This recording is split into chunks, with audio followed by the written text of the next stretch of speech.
Hi, my name is Kay Trescott, and I'm going to give you a speech about bullying. Did you know that an average of 21% of students ages 12 to 18 have experienced bullying? Bullying is an aggressive, unnecessary behavior among people that involves a real power imbalance. In most cases, people who are bullied tend to have serious, lasting problems. I have first-hand experience of witnessing bullying throughout my years of schooling. If you could, wouldn't you want to try and stop bullying to prevent depression, mental health issues, and even suicides? Today I will cover the types and effects of bullying, why bullying occurs, and what actions can be taken to end it for good. I want to find a way to stop bullying for good in order to start taking action. Kids can stand up for others in schools, treat everyone with respect, and try to protect themselves from cyberbullying.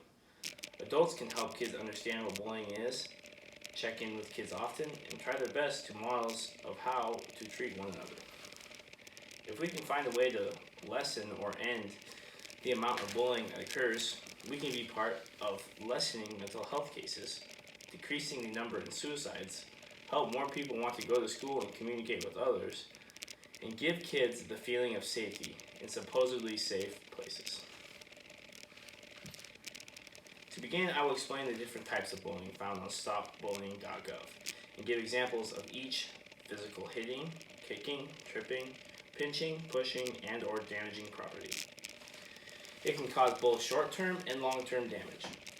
Verbal bullying is name-calling, insults, teasing, intimidation, homophobic or racist remarks, or even verbal abuse.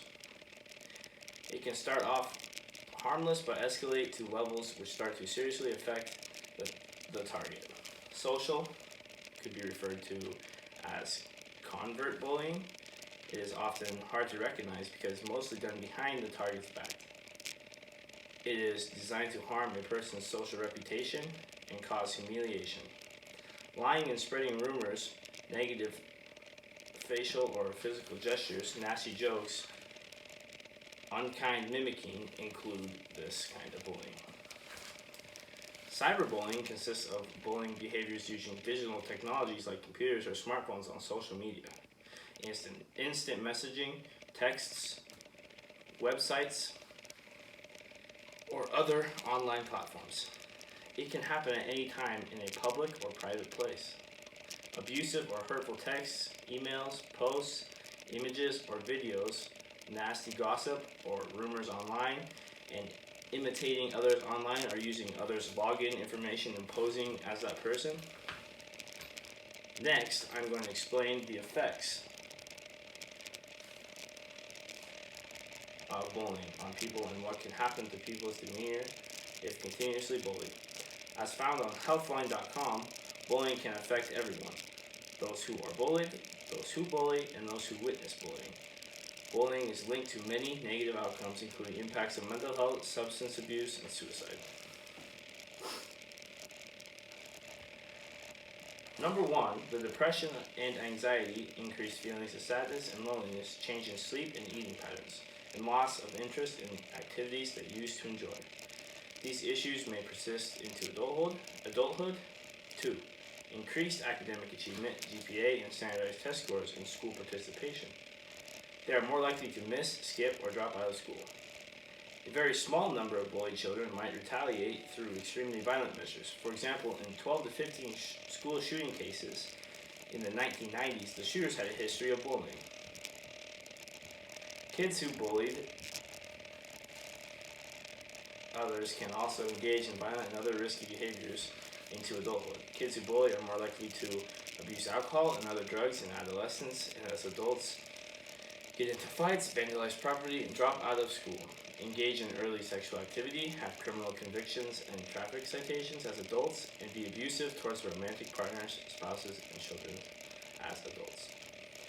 Kids who witness bullying are more likely to have increased use of tobacco, alcohol, or other drugs, have increased mental health problems, including depression, anxiety, and either miss or skip school.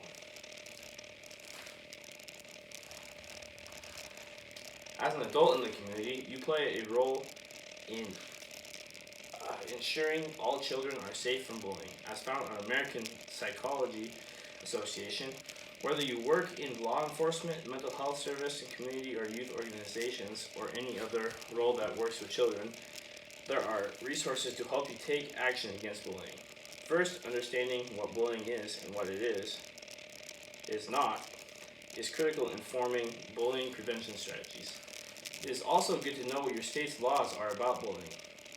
Utilize the community action plan to host anti-bullying events in your own community and develop a comprehensive strategy for bullying prevention. Explore other federal and non-federal resources that might help you in planning your bullying prevention work. If you know or suspect bullying in taking place in the community, learn how to stop it. Ultimately, stopping bullying is something that can be solved. There are many ways that parents, teachers, students, and everyone around them can limit the amount of bullying that happens each and every day. As in Maslow's hierarchy of needs, in order for kids to achieve their full potential or self-actualization, they need to not be shut down for how they look, what they like, etc. Also, having a high self-esteem is tough, especially throughout school, and bullying destroys self-esteem for people.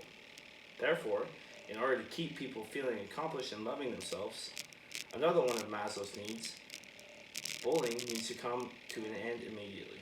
There is over 3.2 million people that are victims of bullying each year. If there was something that you could do to stop those millions of people from depression, thoughts on suicide, skipping school, etc., wouldn't you want to? Thank you for listening to my speech.